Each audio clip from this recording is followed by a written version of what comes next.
Thank you for contacting this site. This site is about how to create a free,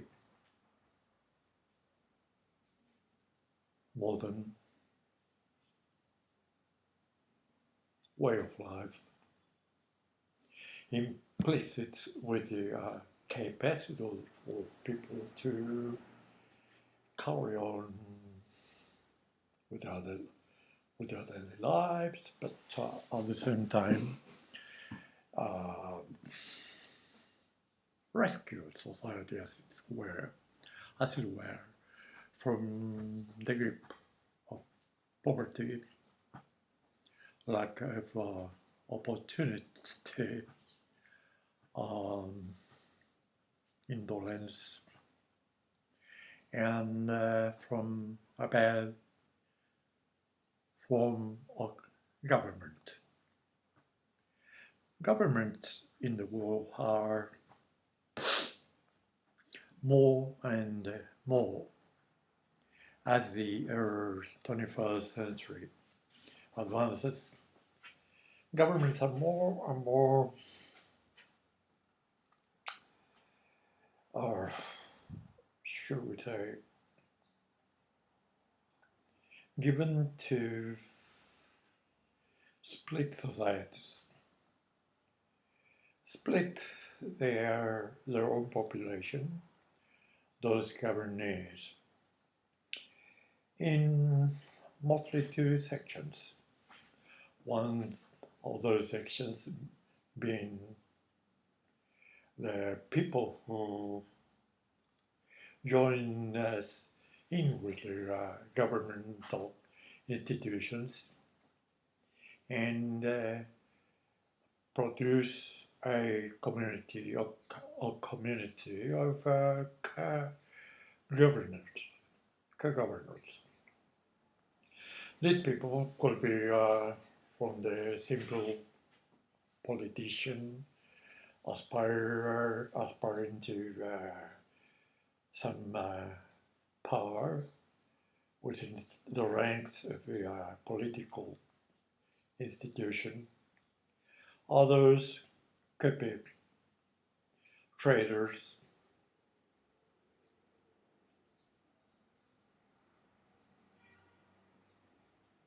farmers,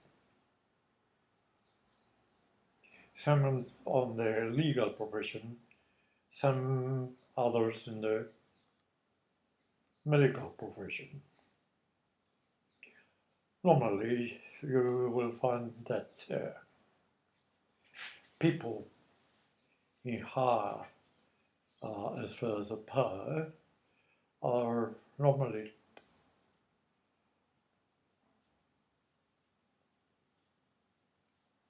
less communicative, apparently less participant in the affairs of the nation, as it were.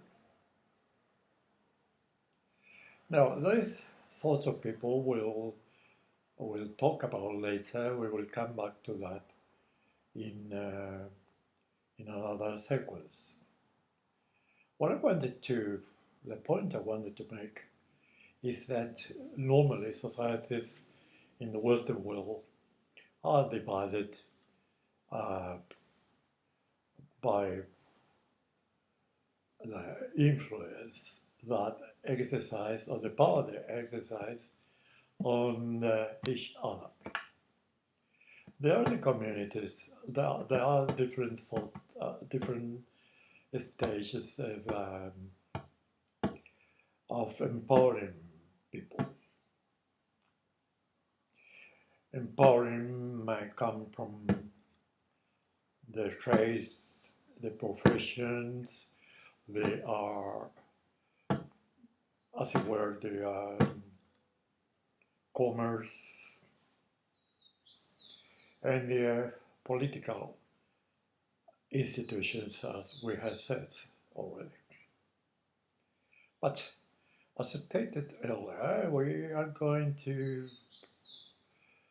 concentrate in the day-to-day joy, the one that not represented in any, especially if you are poor, the normal Joe who wakes up at 6 o'clock in the morning is taking his public transportation to work, to the place of work, which will demand him or her an hour or more traveling time until he gets to his due place of attendance. Then the person that the noble joy or the common joy, that after a period of 8 or so hours of work, internal into a warehouse or hospital, or it could be a police station, it could be a fire station, or the ambulance driver, or the simple the bus conductor that normally arrives very early in the wee hours in the morning to carry people around cities and towns and venues and etc. We're referring to what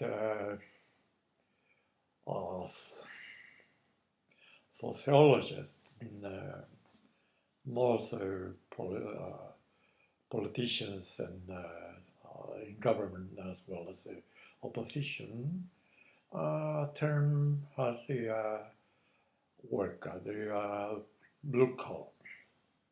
We're not here for the moment touching the white collar men of the profession or the high standing one in the banking sphere or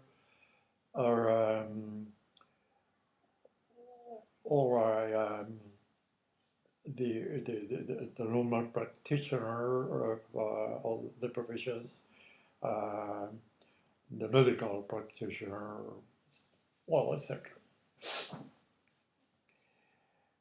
Well, coming back to the common joy, is the one that gets up for 6 o'clock in the morning, had a rough night at home because the night before arrived at the home sort of 10 or 10:30 in the evening, and then has his normal meal around the family life, but family life is really too much to say because at that time of his arrival home back from work, his children are supposedly already in bed because they're preparing themselves for a time of nightly time because they have themselves to get up at 7 o'clock to attend school or college or university as it were. The argument about this sort of this section of the community is that those sort of individuals, the ones that wake up at the wee hours in the morning and take the trouble, as we already said, to work and spend 8 to 10 hours in the working place and then have to make their way back home. And by that time, they are, the sun has long her, down into the night has set in. So it's a very nocturnal person, that one.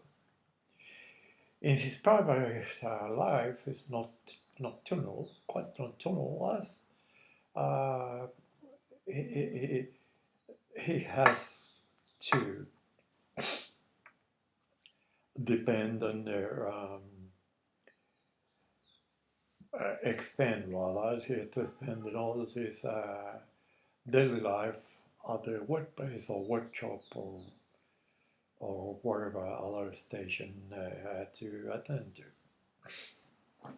Those people normally live on what we call wages, non salaries.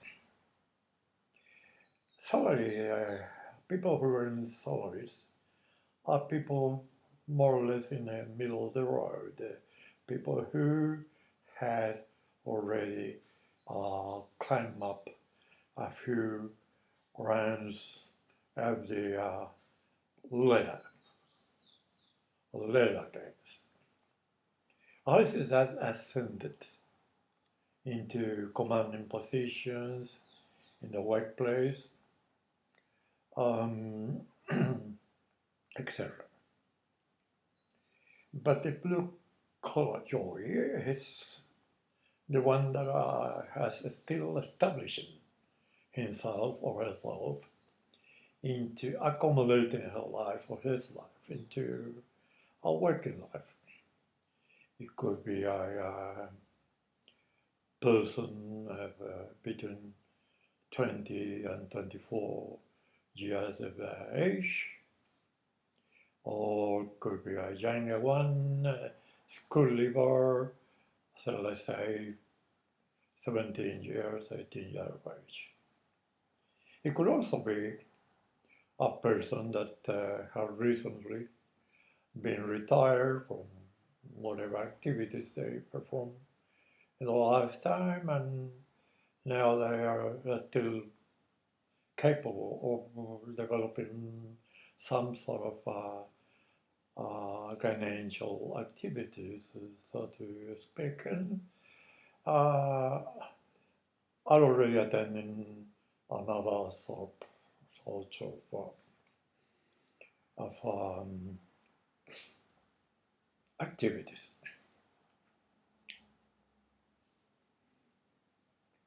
Those are the people who assist the trading profession, accountants, just retired. That's a white collar person, a white collar worker. By comparison to, let's say, a plumber or a council man that works, spends his life sweeping the streets or unblocking the sewers or attending community gardens, etc., etc. Well, to make a distinction between their financial uh, capabilities is to,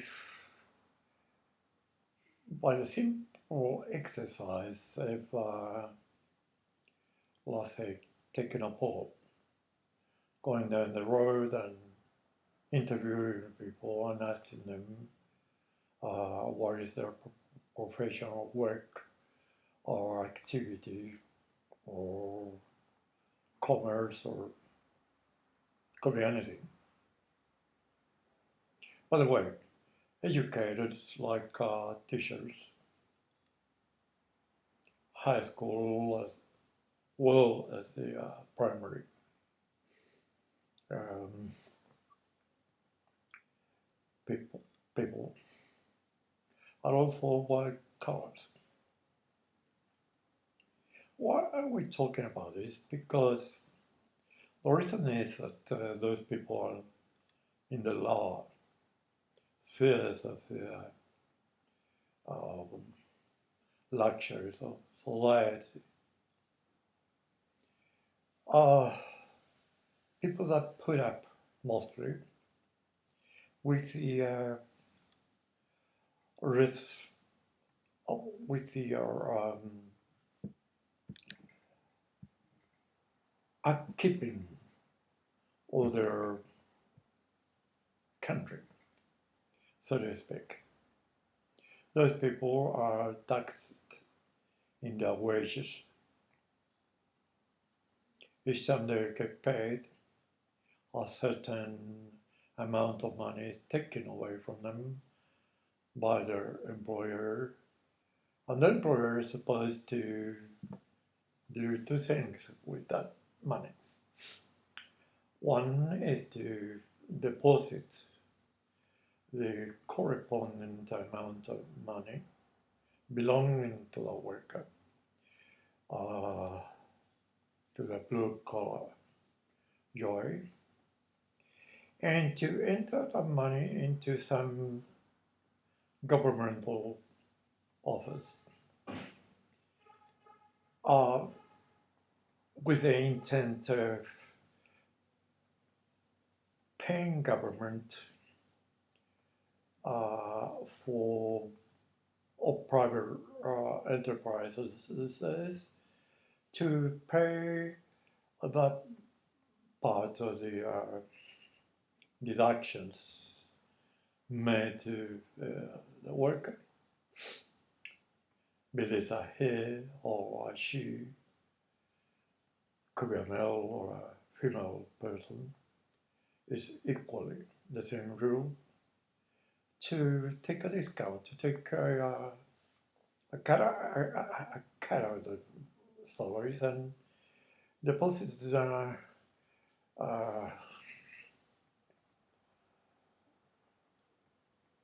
account clearly for purpose of their superannuation, for the future pension of that, rather, of that particular work. All workers are subject to the same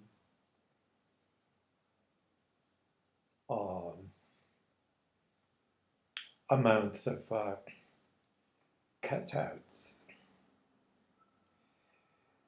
Then, to that amount that the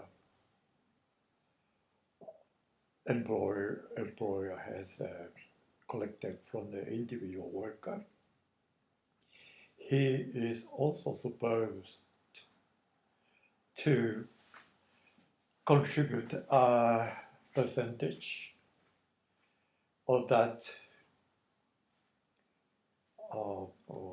destination, which is the pension of the common local joy. But apart from that, that particular person had also had to pay contributions like with that. That's nothing new. Started off from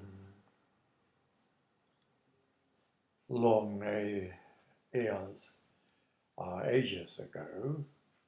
It's called the taxation. Taxation systems are that system of collecting money from workers, from the part of the government, in order to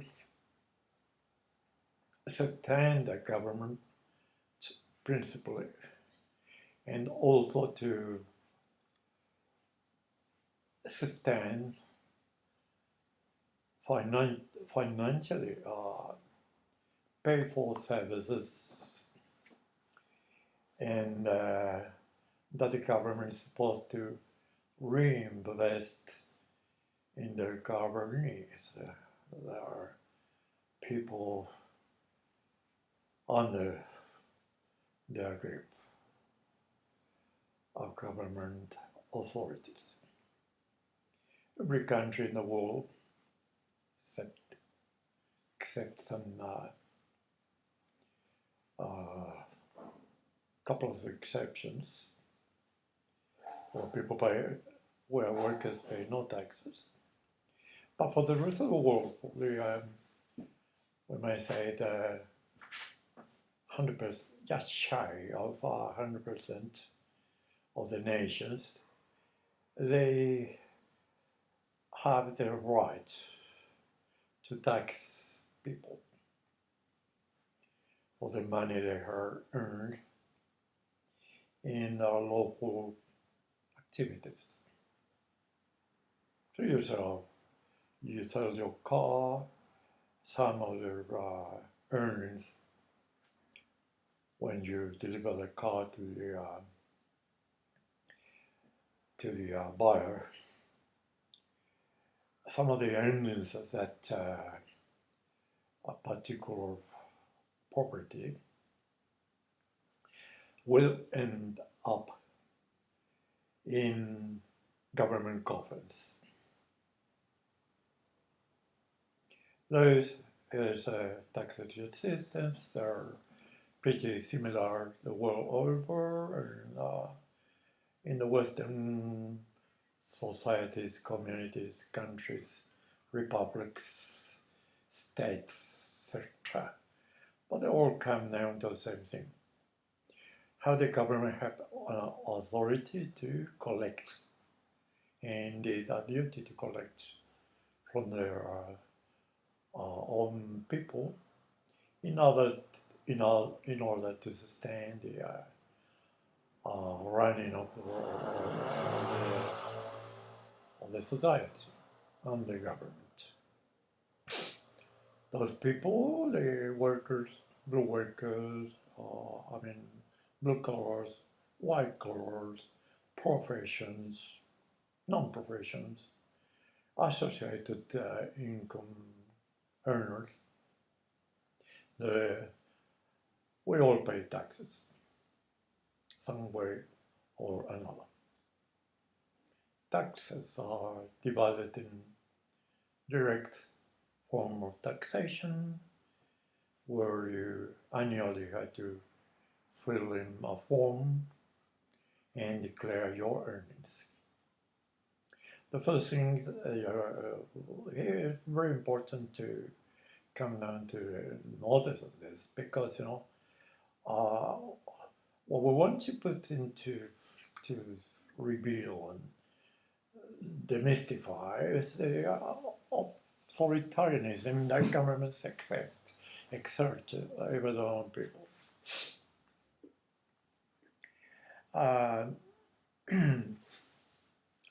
Financially, that is. Well, there's mostly or mainly two ways of exert taxation on individuals. One is the direct form of taxation, whereby you have to fill up an annual form and declare all your earnings for that particular year, and from there make deductions for yourself.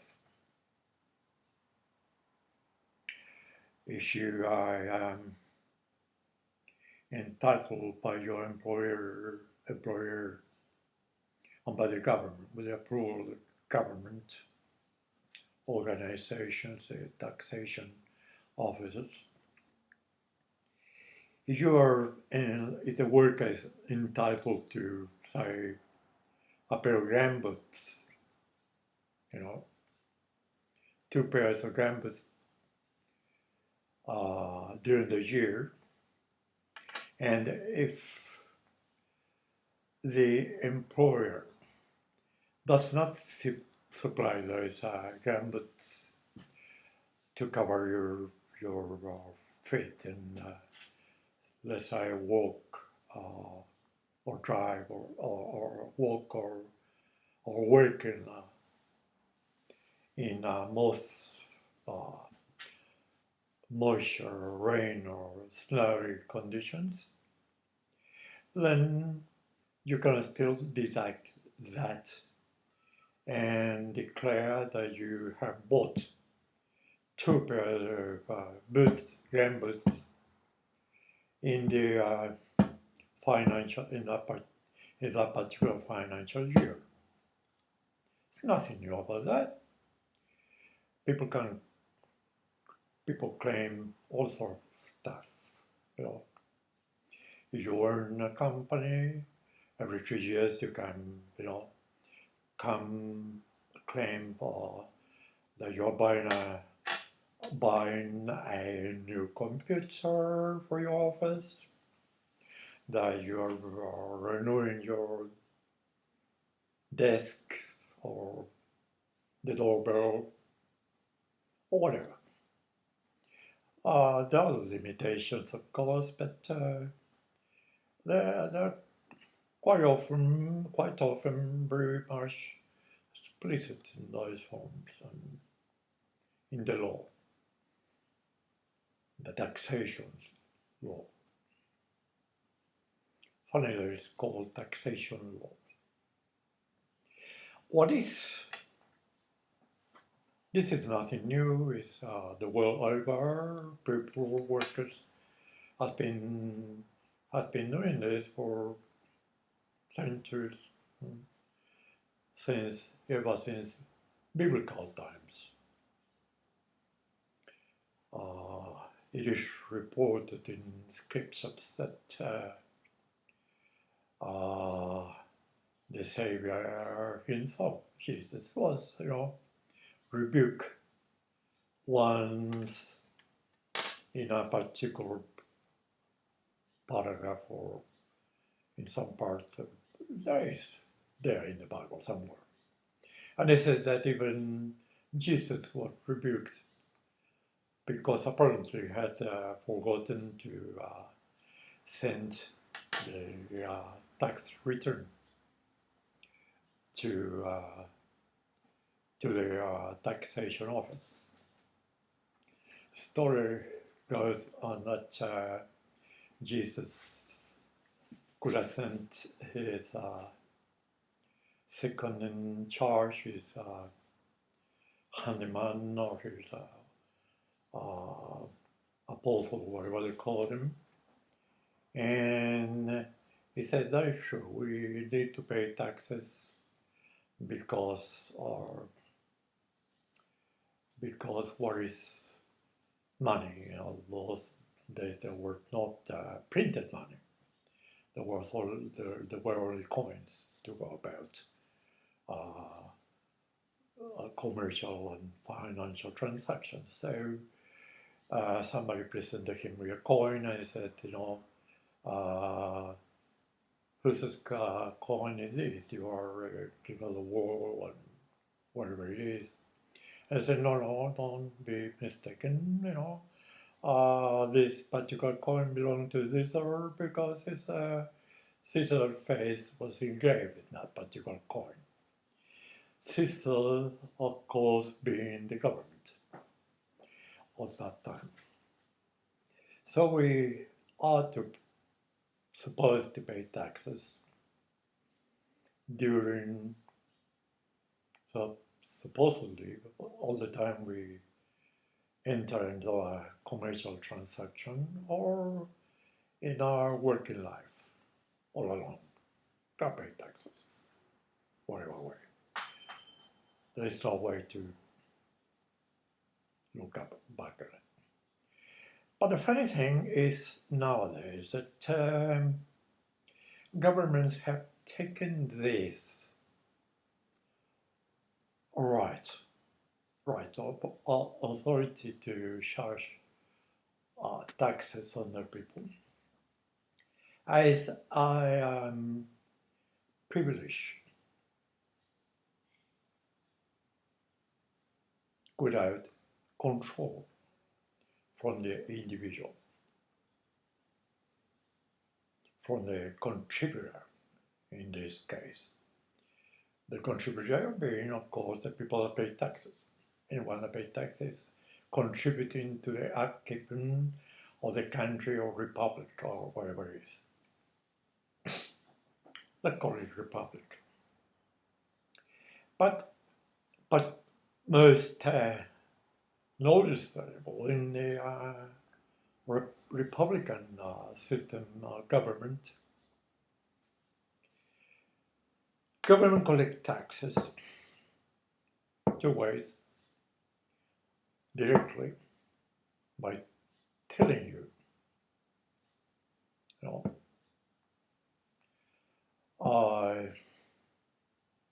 you are giving me, you earn during the course of the financial year, you earn this, says $40,000, and part of those $40,000 had to go towards the running of the supposedly towards the running of the community.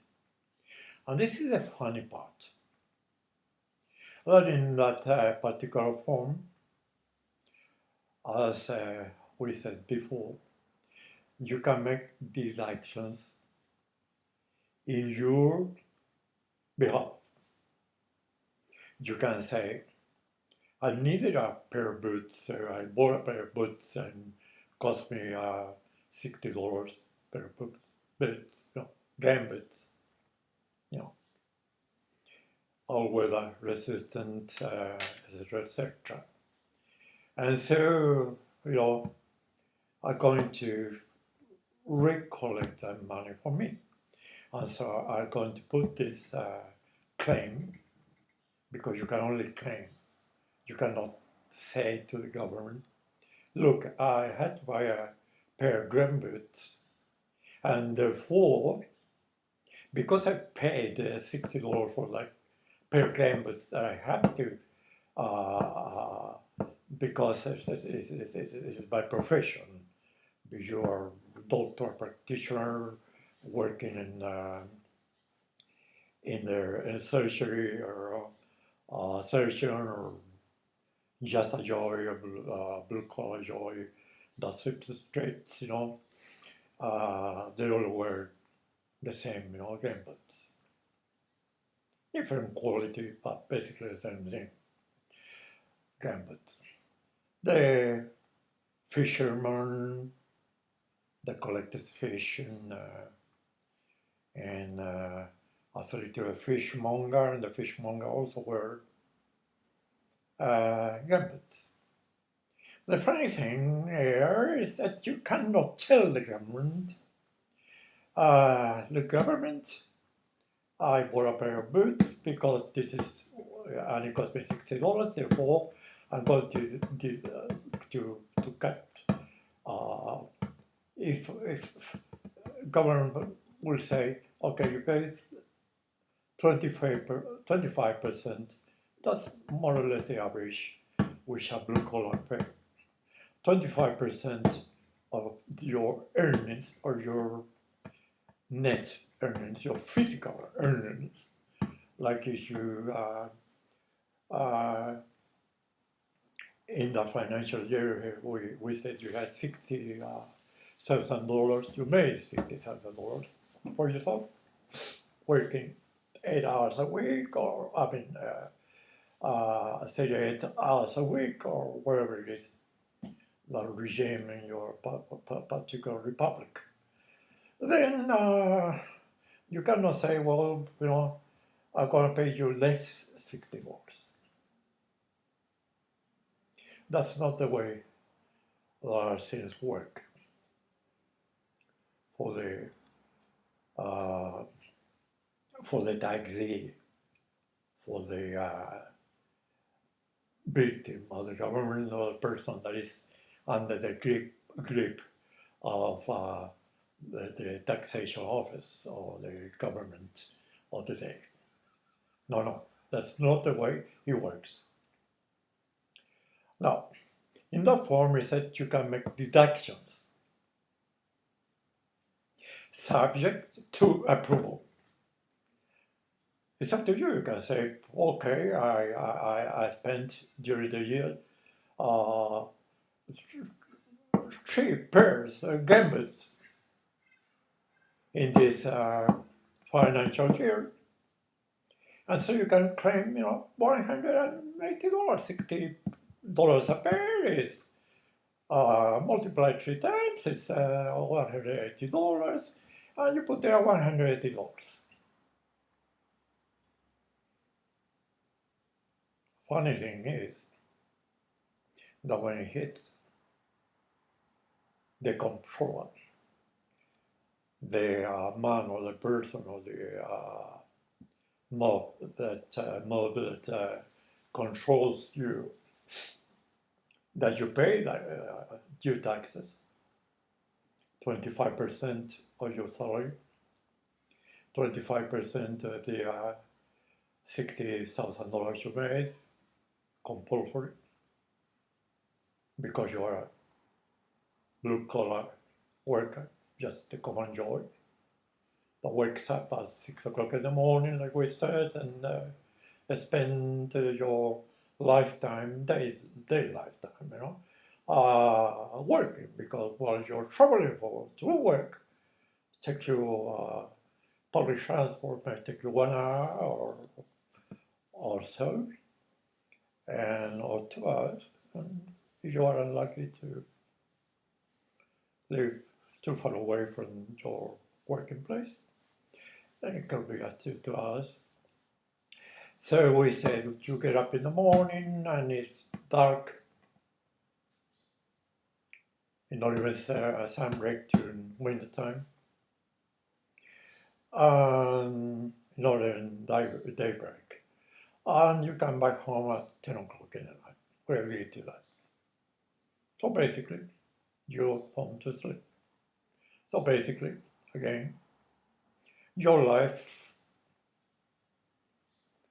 transcurs in or your place of work, or post your place of work, or from your place of work, your daytime.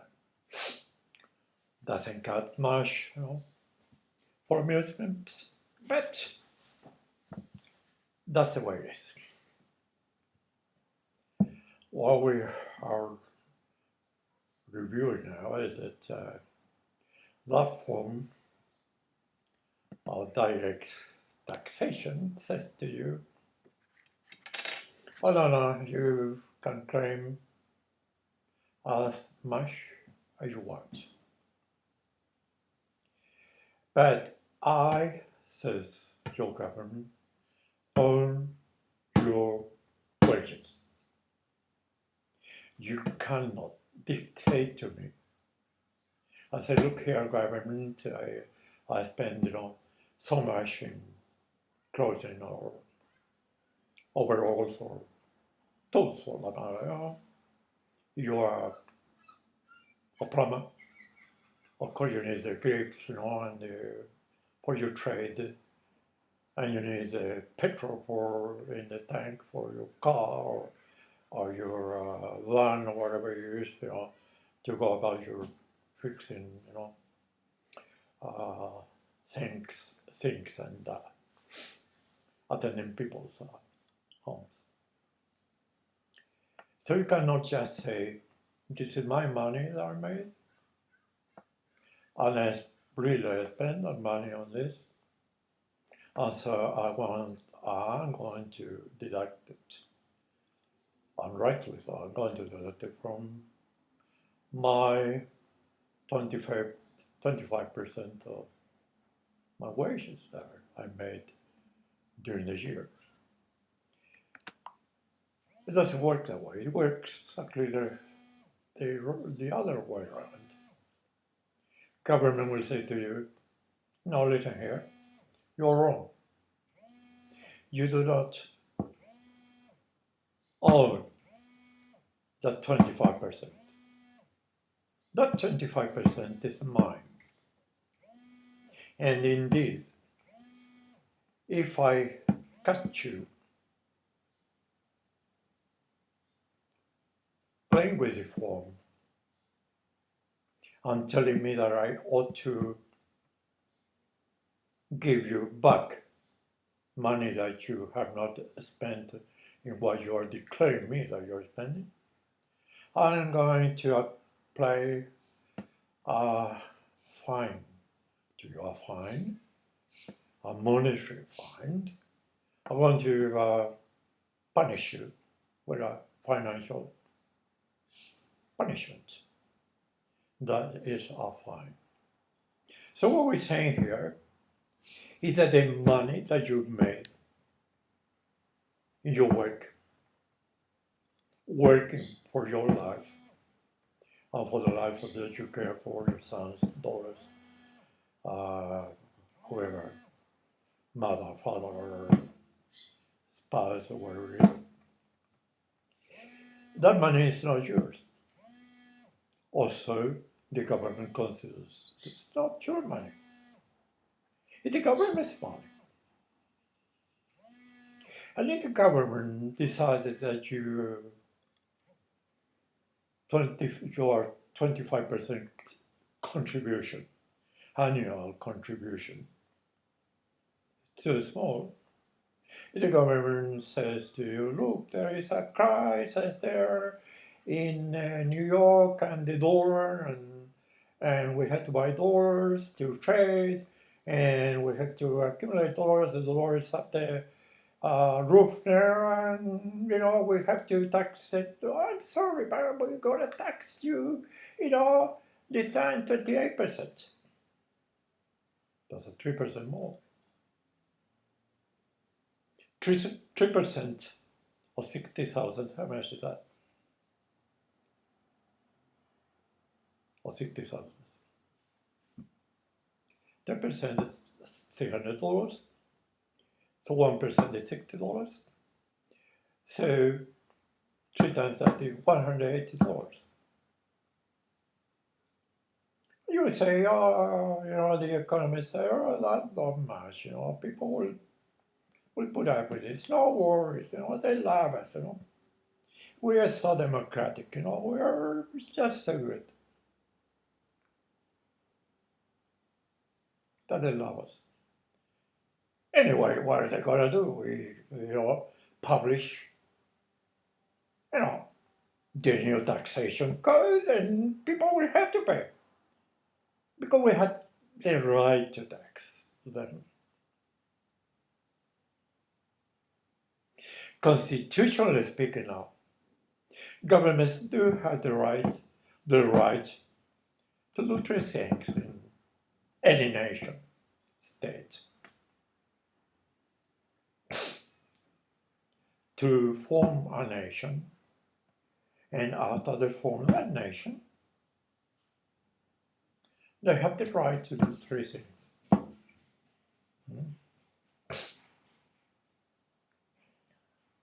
One of those things, we're going to come down to the rest of them later. One of the things they have right, and you cannot argue, because it's not place for argument. Argument is out of the question. You cannot enter into argument with a government, for God's sake. Unless you want to end up in jail and be accused of rebellion or whatever it is.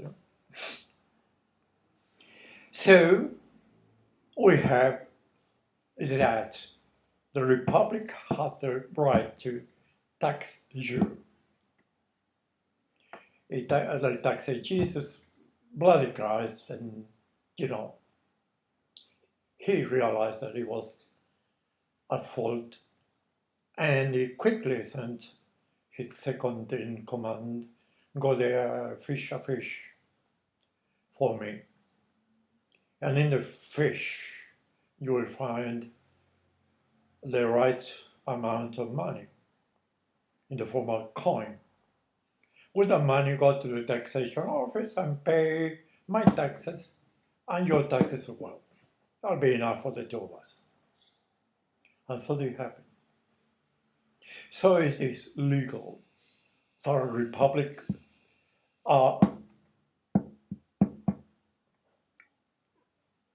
the fundamental right of the government, of the Republican government, fundamental right is that they had to give explanation to no one.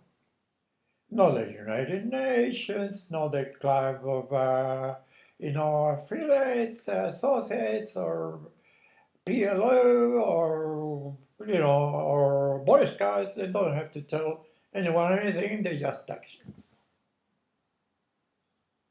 The thing is, how much do they tax you?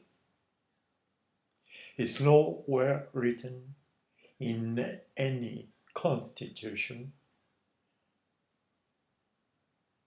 in anywhere in the world. It is commonly accepted that they have a right, government have a right to tax their governees, and that's it. They will tell you, government authorities, through their power of enacting laws, they will dictate laws and tell you, by this medium, that you are to pay certain amounts of your earnings back to the government. But nowhere, in no constitution, in no law, nowhere is expressed or indeed formally expressed how much is that right that the government over the subjects. You are a subject. You're not a person. You are a subject. Doesn't matter if you are a countryman. Doesn't matter if you were born in the country. Doesn't matter if you are away from the country even. Governments have the right to tax you. So, for instance, you move from one nation to another, say, God damn it, I'm sick and tired of this government that is taxing me 25%, and then by their own mismanagement, political mismanagement of the institution called government. They think that they need more money in their coffers, and so they're telling me to, write up my, or lower my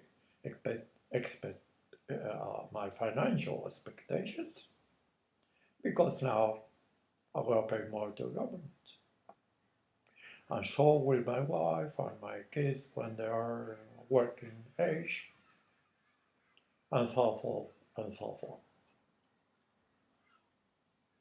That is the trick, that you have no say in the financial institution, which is part of the government. And so you say, I had it, sorry, I'm not going to put up with this government anymore because it's incompetent. I didn't put there. I didn't nominate my president, my minister for finance, my hospitals are a wreck, my education cost me a pay, and a leg and a hammer. I'm running away from you. I'm going out. So you go. Let's say you are a Chilean subject, or the other way around. You are American person working there, and you are unsatisfied with the doings of your government. They say, "Oh, I'm going to go to South America. And Santiago, Chile is beautiful, and it's quite people, very fine people that they love us, and I'm going to take, uh, my $60,000, and I'm going to buy a property there because I suppose Chile is cheaper than here when I'm living in New York. So pack up your bags and buy a ticket and go to your Chilean consulate there and say, I want to travel to Chile and say, oh, yeah, come on, gringo, you will do well in Chile. Come, there is give me your passport, there is your visa, already, all right. Have a good trip, have a good life in Chile. You come to Chile next week. You wake up in Santiago in a hotel and you're already thinking and buying a property. So, and you start a new life in Chile or in Argentina if you want to. You don't like Chile, okay, go to Argentina. You don't want the Pacific coast, go to the Atlantic coast, go to Brazil, go to Argentina, go anywhere else. Right? Go to Venezuela, do whatever you want. Free world, that's all they say. So you end up in here and you take a position and say, I'm going to teach you what I'm good for in Chile. I do not speak Chilean. I do not know anything about Castilian or Spanish, what they call it. So you end up in Santiago in your hotel, but you're already relaxed and you say, oh, what am I going to do? So you go to consulate again or American embassy or something. Say, can you advise me a little bit? I need to settle down here in Chile. Oh yeah. Look, there is a lot of uh, here is a private education in Chile, and it's quite well paid for the teachers, and they're well paid, because in order for people to attend those particular colleges, schools, or universities, they're quite expensive too. So, but they're going to tell you that. They're going to tell you that. They say, "Oh yeah. Take a tutorial profession." So you go, put out your papers.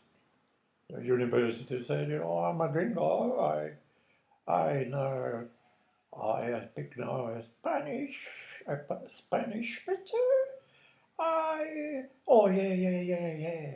Please come in and I'll settle. Let's bring the gentleman a cup of coffee, set the principal or the governor, the university, whatever they call him, or rector or whatever. And then they said, yeah, we've got a teaching position here for you. We need people that speak English, and they are really, we were real McCoy here, so come here and take lessons. I mean, give lessons. So you become a college teacher or university teacher. You teach English. No great deal. You don't have to learn anything. You have to polish a little bit, your diction. That's all. And then teach. Tell your pupils, how you say, I love you, or, uh, you know, whatever the teaching career demands from you. Okay, that's it. You're already earning a salary here, your own wage, it's still earning a salary. You're a white collar person. You already are uh, given a deposit or for a for a nice property or unit or whatever. And you feel quite comfortable and you're looking for a girlfriend, to a wife or whatever. Happy man. Comes September, you receive a letter for your country. But it's not a letter from your mom that you received. It's not a letter from your father. Mommy and daddy, they're busy there carrying on with their lives. This letter is an official government letter, and it says, confidential, etc. And it says like this: Dear Mr. McCoy, okay, your name is McCoy. Dear Mr. McCoy, you owe the taxation office here in New York State so and so much money. I said, what the hell is this? I'm no longer there. I don't work there. American, government has not right to tax me now. I'm not even a subject anymore. I'm Chilean now. I speak yo hablo español. No, no soy gringo. No, no, yo no gringo. ¿Qué esta carta? Trouble is that the Republic not only have a right to tax you while you are a subject living in your own country. It can your government can also tax you. They will tax you when you live in overseas. So you go to the embassy and complain, and Mr. Council, the council normally deal with these things. They charge you the fares and all. There's personal. I say, it's not my business. You call them, talk to them. I'm not here to represent you or represent the government. I don't know what's going on. You ask them. Call them. That's the number. They give you a phone number, you call.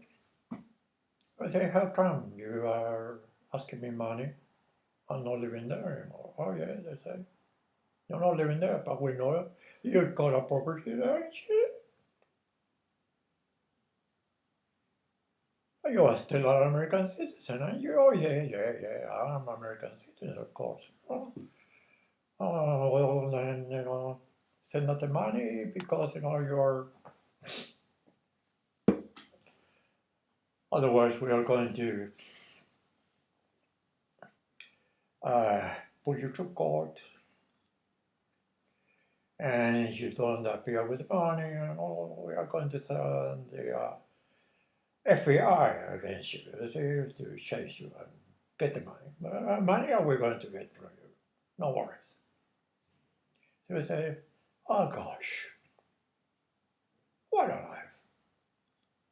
I left my country because I thought I was going to live, away from all that burden of direct taxation. We're not talking yet of indirect taxation. You end up in here, buy a property, and voila, you got paid your government for that property.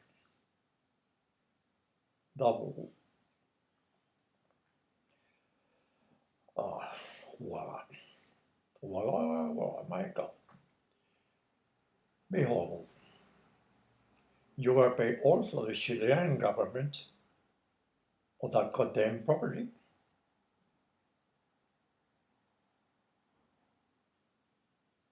You gotta pay duties. I have a problem. You gotta pay duties on land duties for starters.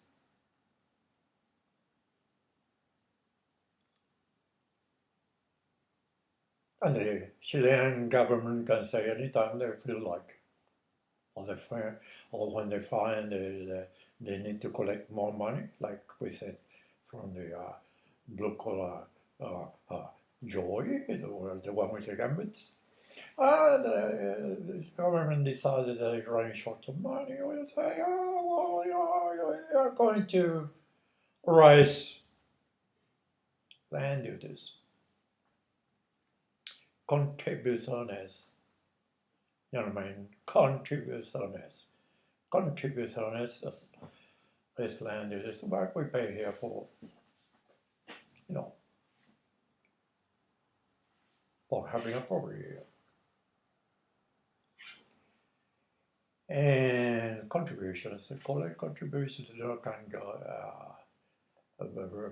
sometimes go down. We need to refer this. Sometimes contributions go down, and you pay less than you were paying before. It happens. Not all the time, but it happens. But in most cases, contributions, land duties go up in price. They never go down. And so is life. So you are a subject of the world now. America, Argentina, Chile, Venezuela, Brazil, all the time. You're gonna take your money, that which you earn,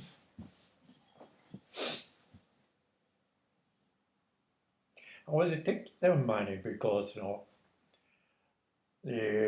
your government just mismanaged the public, the financial affairs, the fiscal affairs, and has lost a lot of power. Your money got here devalued, then devalue the money. Our countries devalue the money all the time. A dollar. You know what it says there? A dollar says $1 note.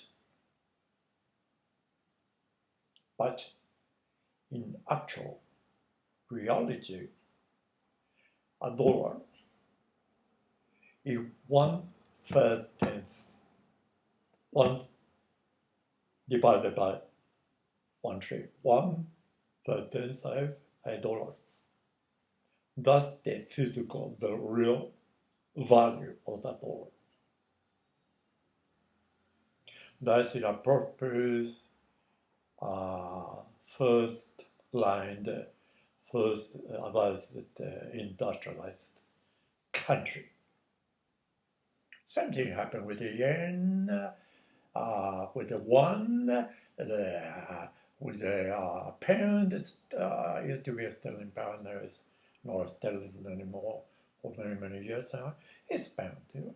Same happens, to the euro and all sort of money. They read one thing, but their net value is quite less, cipher than what they really read and tell you it is. It is not. How much more in the subservient republics like all over Latin American republics? Happens all the time. To the point that governments, when they find themselves in deep trouble, they create new money, fresh money.